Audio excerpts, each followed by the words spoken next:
What's your biggest fear? Today I'm going to talk about my biggest fear and how I'm able to face it every day.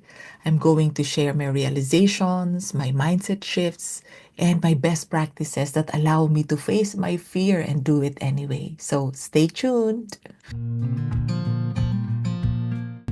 Welcome to Realizations with Clarissa, where productivity meets well-being. I'm Clarissa Dunan, and as a mother, wife, entrepreneur, and leader, I know how overwhelming it can be to build success while also staying healthy, fulfilled, and present for your loved ones. That's why I created this podcast to share my realizations and one core truth that well being is the foundation of success, happiness, strong relationships, and impact. Here we'll talk about mindset, habits, and simple shifts that bring more energy, calmness, and joy into your life and work. Enjoy the show. Yes, we all have fears, and the number one fear globally is the fear of public speaking. People fear public speaking more than they fear death. And I can attest to that because, believe it or not, my number one fear, even up to now, is public speaking. And it's always been like that. Growing up, I've always been a shy girl. And even up to now, with all the personality tests, they reveal that I'm an introvert. I would rather sit in my corner, read books, meditate, write on my journal. So I'd rather be on my own rather than talk to people, let alone talk in front of strangers like what I'm doing right now on my podcast and social media content. So when I was growing up, I ran for student council president. Oh my goodness, I practiced and practiced my speech.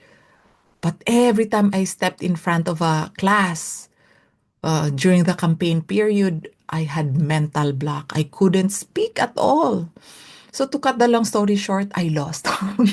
Even if during the poll period, I was the favorite. But then I lost because I couldn't communicate what I wanted to do as a student council president. And then when I was at university, I was chosen to be the thesis leader because we were 10 in the group in UP Diliman to defend our thesis. But guess what? I was I was busy preparing my whole group. Yes, we're ready, we're prepared. And then being the group leader, I was the one to speak first. The only thing that came out of my mouth was good morning. And then color left my face. I felt dizzy and I collapsed on a chair. And then good thing my group mates knew what to say, so they handled everything else. Mental block is real. And then as a professional, I became a teacher and then I became a trainer. I spoke in front of a lot of people. The biggest group that I talked in front of was 10,000 people in the Philippines. And before that, oh my goodness, even in small groups, before I talked in front, sorry for too much information, but I would be throwing up for a few days before that. And before my talk, I would still be in the toilet. So you can just imagine the fear. But despite this fear, as you can see, I'm able to create my content. I'm able to coach. I'm able to train people. But that did not happen overnight. I was consciously, intentionally doing something about that fear one step at a time. For an example, the content that I'm creating for Clardon Coaching on productivity and well-being, I was so scared to do this. A few years ago, I couldn't even imagine myself having my podcast. So I said, okay, I want to contribute to humanity. I want to help people with the things that help me. So maybe I can just start with reels. So I started creating reels. I created scripts and I put them on teleprompter because I was so scared of speaking on top of my head because first of all, English is not my first language. And then I had all these fears like, oh, what if I make a mistake? What would people say? What if people don't like what I am going to say? But the more that I released my reels, the more that I realized, it's, I can handle it. I'm learning and it's not that scary anymore. So the fear was still there, but it's more manageable. But then I realized, oh, wow, it's helping a lot of people. What if I create longer form content? But I was so scared to speak in English. So I said, okay, maybe I can start a podcast in the Filipino language. And I was able to do that starting mid-December 2024. So it's been what? 16 episodes, weekly episodes. And then I realized it's helping a lot of people and of course Filipinos because the podcast was originally in the Filipino language. But then I realized I want to serve more people. My heart remains Filipino, but I want to serve more people and grow my business as well, and that will allow me to help more people with how my business is growing, with how my impact is growing. But I've always been scared of speaking in English, even if my husband is British and he knows that my number one insecurity has always been speaking in English. Always. And even with my daughter, 10-year-old daughter, I always felt self-conscious when I was speaking in English with her. So if you have your fears, maybe in public speaking or speaking in English or whatever that fear is, that's all right. That's all right. That's part of being human. And today I'm going to share with you what helped me to step into my fear. And the first thing that helped me is knowing who I want to become. How about you? Who do you want to become? Pause for a moment and maybe even pause this episode. Who do you want to become? And envision that person, the best version of yourself, your wise elder self. And you can ask that wise elder self for advice. And you can ask him or her what's really important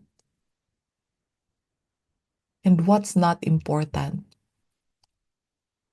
And finding out what's really important for me in who I want to become is the one that fuels my courage to do what I'm scared to do. So, one is knowing who I want to become.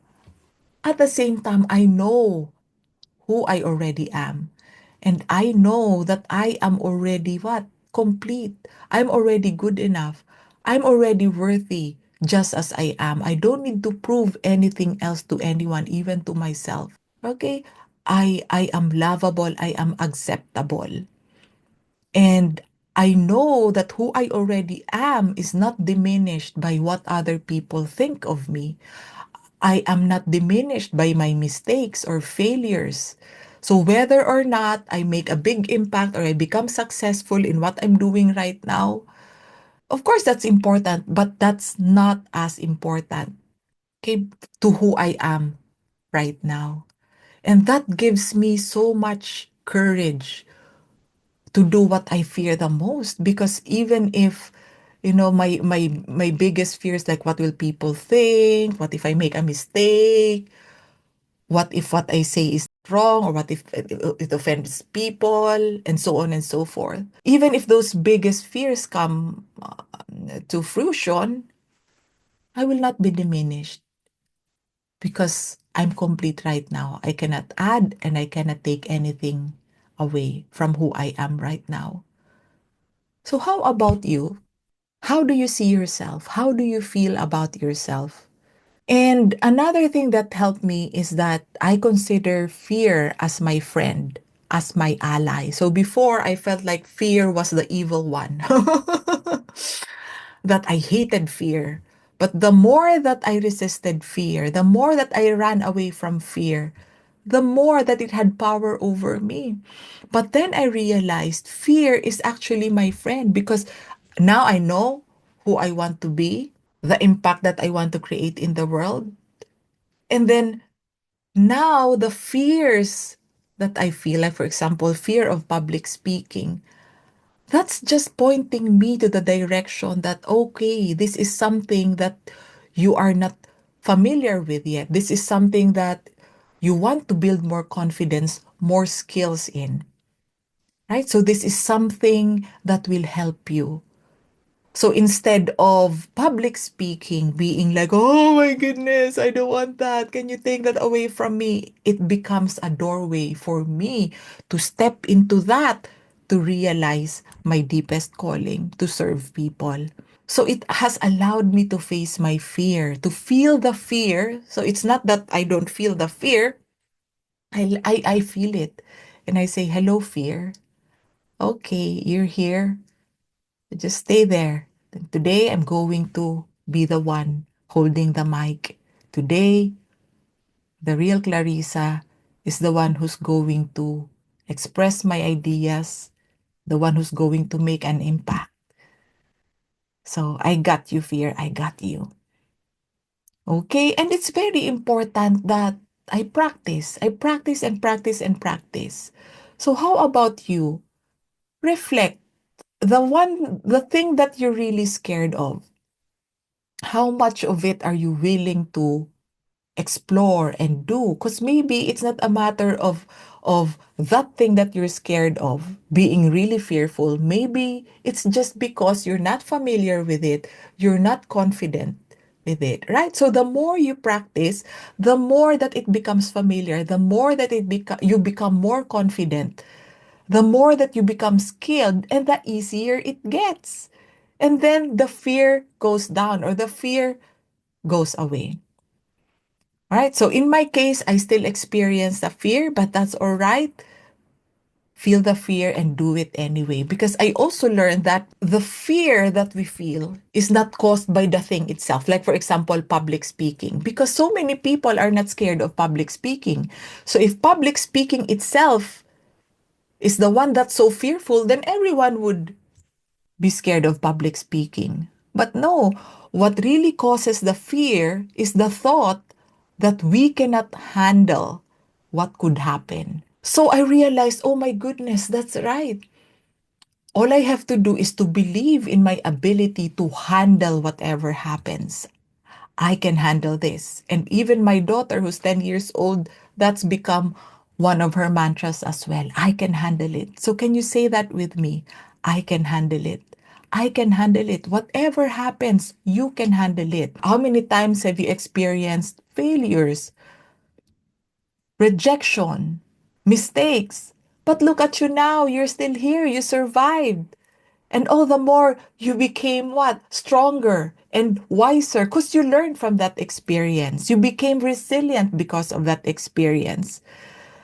So another belief or mindset shift that I had was that everything that would come out of me doing what I fear the most would always give me a gift, would always give me an opportunity for me to learn and for me to realize something, or for me to acquire a new skill, acquire a new knowledge. And all of that would help me to be the best version of myself, right? So everything can be seen as a gift or opportunity, even if you make a mistake doing what you fear the most. Even if it doesn't work out, you would still know. You won't be stuck because you learned something. I believe that when you do it, when you take action, it gives you clarity. It gives you confidence. So it's like action is the antidote to fear. Action is the antidote to low confidence. Okay? And another thing that helped me is understanding the nature of thought. Because I've read a lot of books and completed a lot of courses, and I observed in myself and in so many people I've talked to that thought is the one that determines the way we feel. And the way we feel impacts our action or inaction. And our action or inaction, that determines the results we get, whether it's in our business, our work, our relationships, our mental health, well being, physical health, and so on. So no one can interfere with that. A fearful thought brings about a fearful feeling, fear. So it's never happened that you have a happy thought and then you have a fearful feeling, right? And that's, again, that's part of how our brain is designed. We have a survivor brain that uses fear in order for it to survive, in order for us to be kept away from danger or from harm, right? And we need that. And when whatever is unfamiliar, that's considered unsafe by our survivor brain. And when it's unsafe, that triggers the fear. And that's useful. Fear and whatever negative emotion, stress, anxiety, anger, all of that, those are gifts to humanity. Those are important, but only for the first few seconds. So it's like having a hand on the hot stove, right? If we don't feel pain or fear, then we have burns all over our hand, right? But then the pain or the fear or the negative emotion alerts us to do something about it. After the first few seconds, which are useful, after that, if you still carry that fear, if you still carry that negative emotion, and you're not doing about anything about it, or you're not accepting it, you're not moving forward, you're just letting it burden you and dictate how you live your life, and it's affecting your well-being, your performance, and your relationships, then that becomes self-sabotage, right? And there's no judgment in that. We all experience that as human beings. It's part of being human. But what's important is for us to be aware of this tendency for for self-sabotage to kick in. And that's because of our saboteurs, and these are the voices in our head, and that's part of the survival mechanism of our brain to make sure that we do something about our situation, for us to to keep working, keep doing, keep proving, keep adding to ourselves, keep adding to our image or self-image or whatever it is, that voice, that relentless voice in our head is asking us to do. And our number one saboteur is the judge. And we all have that. We all have that. Even the most, okay, quote unquote, awakened people still have that, because we all have our survivor brain. So it's the judge that keeps beating us up. There are three areas of judgment. Number one is judge of self. That voice is always beating us up for our past mistakes or our shortcomings. And I know that you can relate to that. And the other one is judge of others, that we are always, or we're prone to noticing what's wrong with other people. And that also pushes us to compare, which makes us feel either inferior or superior. And another one is judge of circumstances. So whatever is not within our expectations, whatever is not aligned with what we want, the judge of circumstance judges that as bad. That's bad. I don't agree. This shouldn't happen.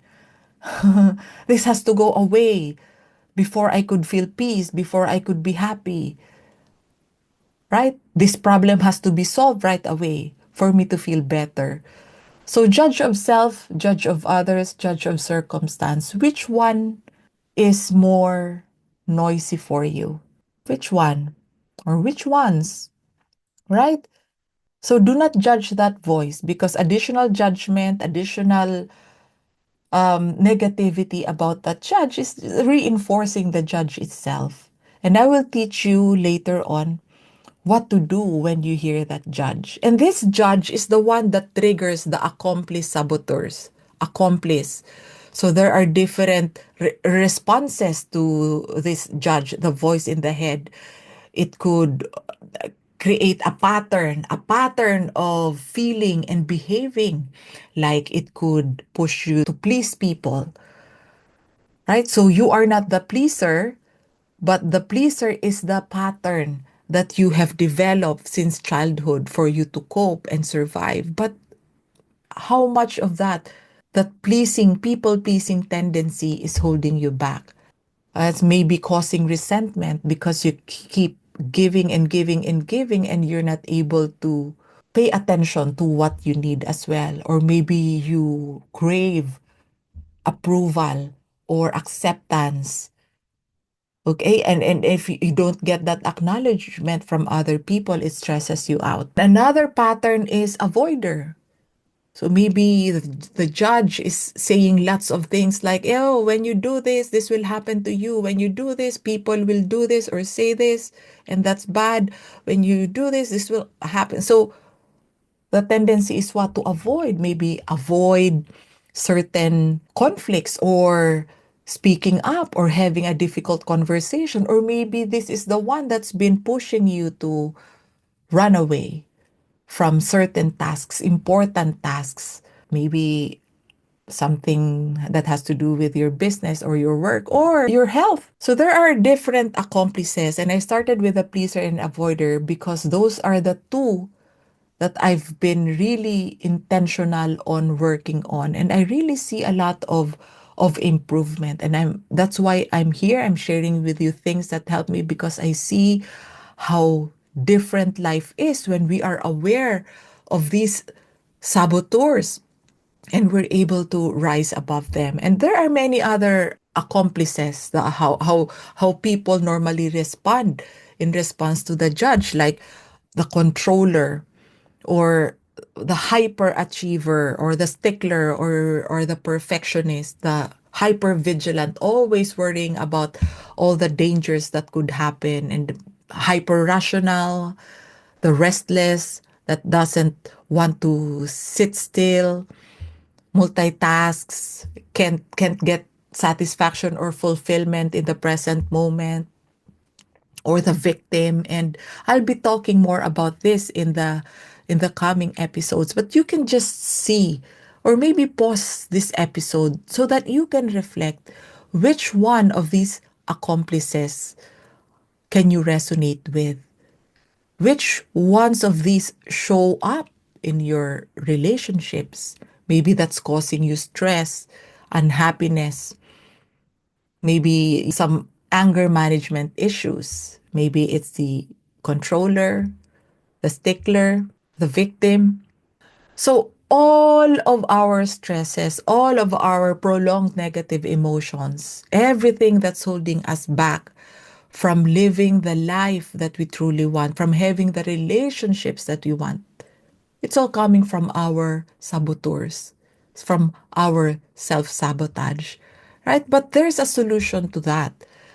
The opposite of the saboteurs, that's the sage. The sage, that's living on the other side of our brain. So if our saboteurs lives in our survivor brain, which is mostly on the left side of the brain, that's aimed to help us to survive in our day-to-day life, stay away from danger. It doesn't have access to the sage, which is mostly on the right side of the brain.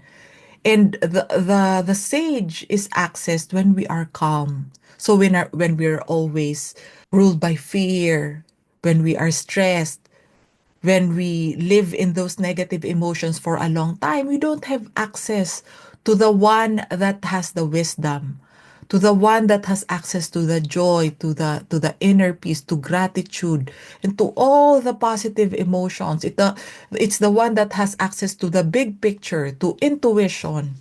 It's the one that knows where you want to go and what's important and what's not important. And it's the sage that always learns and sees an opportunity or sees a gift in whatever happens.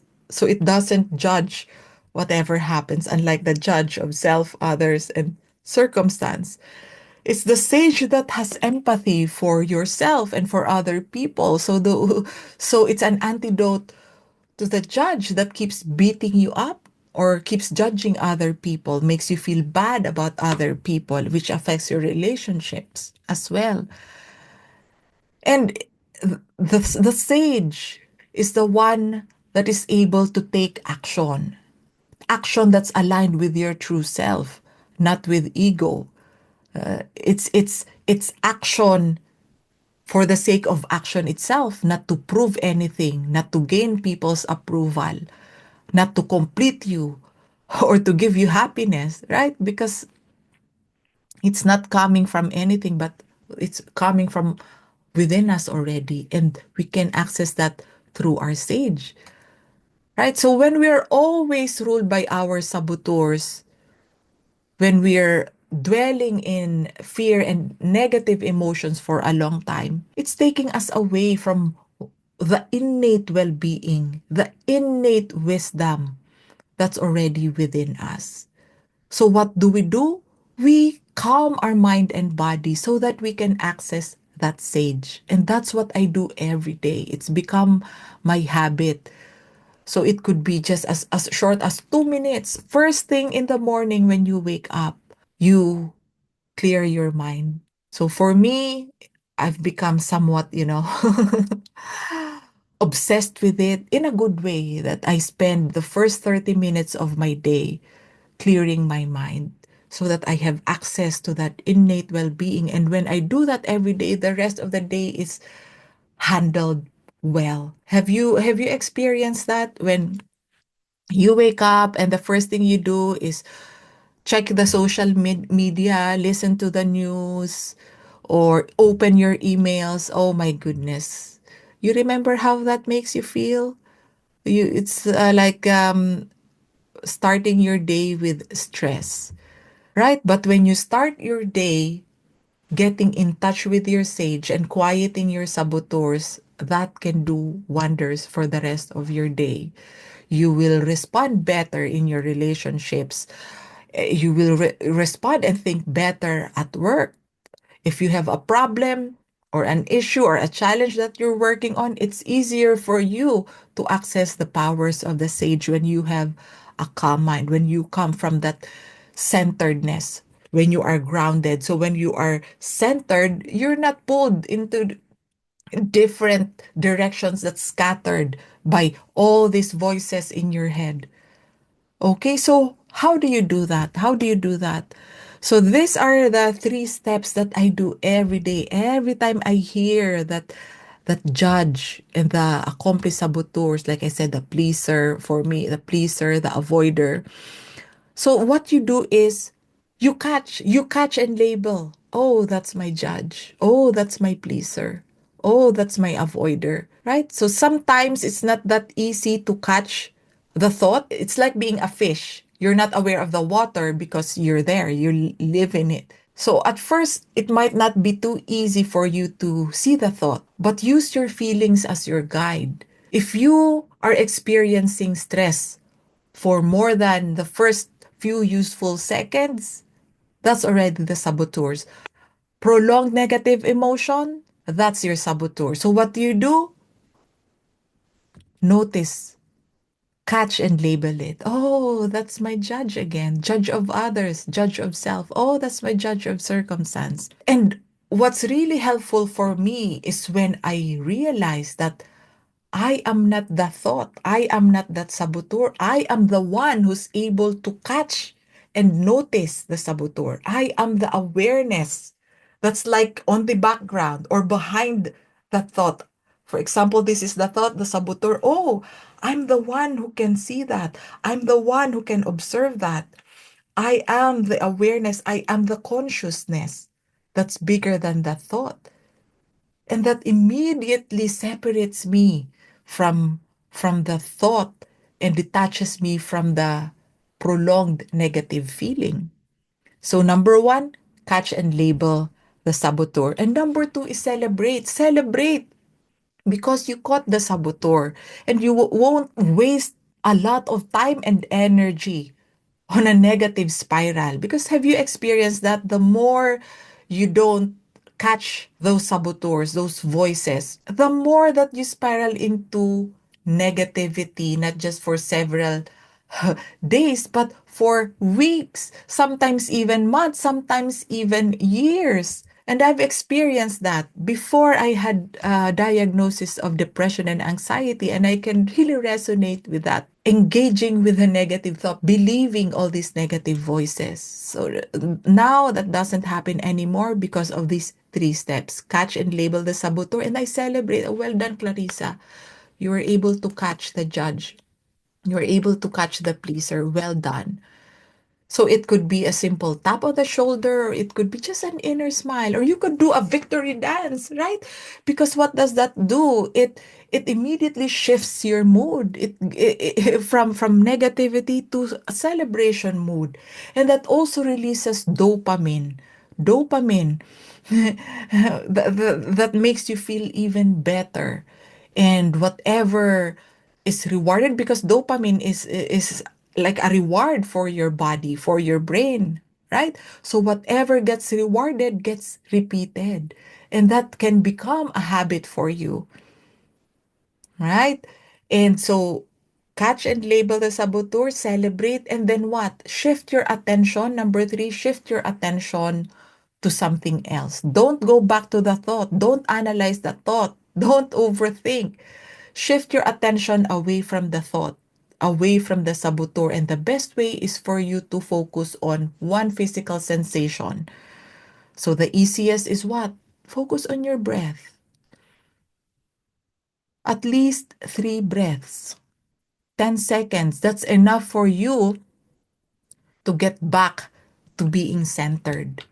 All right, so your breath, or it can be, if you are watching this on the video, it can be just simply rubbing your thumb and your forefinger in gentle circles. You can feel the ridges on your fingers. Yeah, or it could be feeling the weight of your body on the chair, the weight of your feet on the floor. And one of my favorites is listening to the birds outside, or listening to the farthest sound I can hear, even the noise of the cars outside, or even the sound of my breath. So, when your attention is somewhere else, especially in what's really present, like your senses, your attention is not on those thoughts. This has been life changing, because there's been a study on this, and over 1 million people have responded. The root cause of all this stress and prolonged negative emotions are these saboteurs. And what I taught you today is how you can immediately cut the hold of these saboteurs on your health, your happiness, your performance, your relationships, right? That's freedom. And when you can weaken the saboteurs this way, right? And when you focus on that physical sensation, one physical sensation at a time, trust me, you will feel instant calmness. Calmness. And what did we say earlier? That when you are calm, you can access the sage. The sage that knows the answers, right? The sage that has access to all the positive feelings, all the resources that you need for you to overcome your challenge, for you to experience joy and everything else that you're looking for. Because I've been working on this area of my life, my happiness, my spirituality, my mental health since 2019, because that's when I was diagnosed with depression and anxiety. And I've tried so many things, different kinds of meditation, different kinds of modalities. These three steps that I just taught you, that's the simplest, the easiest, the shortest, the most systematic way that's very, very effective. So I really hope that you will do that. Make it a habit. For example, in my case, I use a prompt. So whenever I have a negative feeling, prolonged negative feeling, whenever I'm feeling stressed, I will catch and label my saboteur. I will celebrate. for 10 seconds. And then I will shift my focus on one physical sensation for 10 seconds or 3 breaths. So it's become a habit. Right? So it's very easy for me to step out of negativity.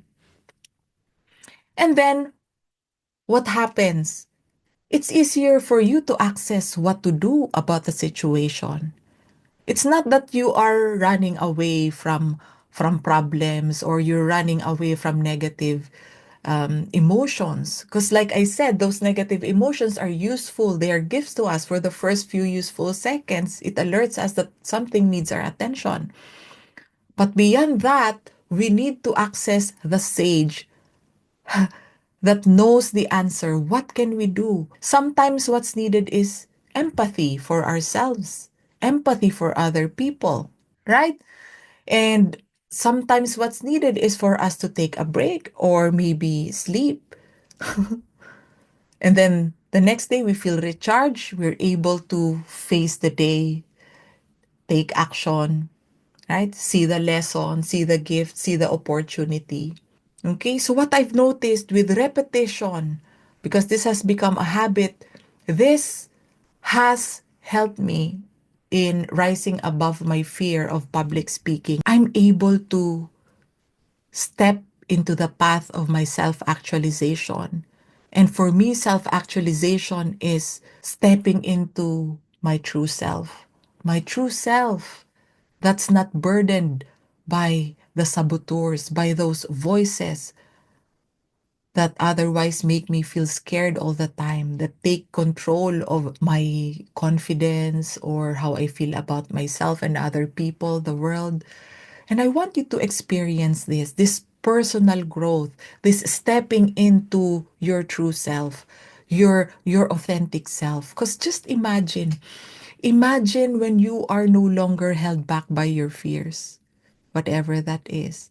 Imagine when you can live freely and authentically. You can show up as yourself without being scared of whether people will like you or not, whether people will accept you or not, or not being scared of making mistakes or failing, because everything can be seen as a gift or opportunity. So you never lose, right? Imagine when you know how to rise above your fear. Imagine what that will do to your stress levels.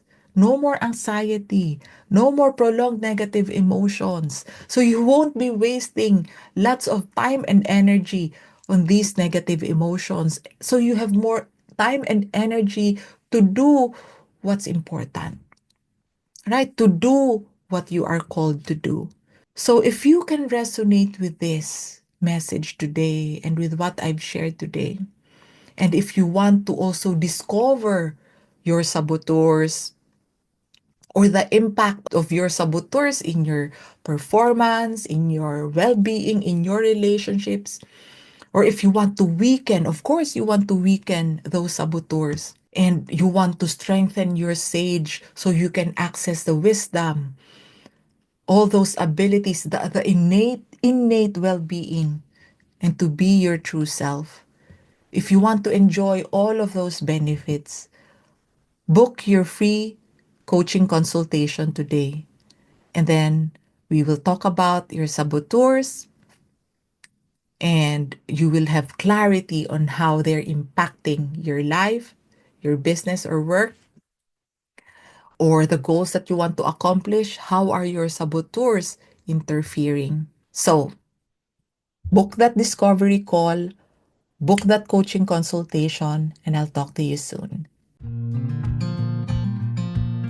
If you enjoy the episode, share it with someone who might need it. And subscribe or leave a review. It will really help spread the message.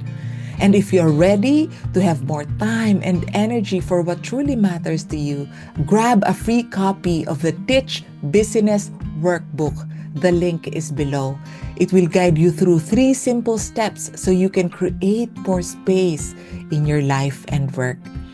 Until next time, remember, your well-being comes first.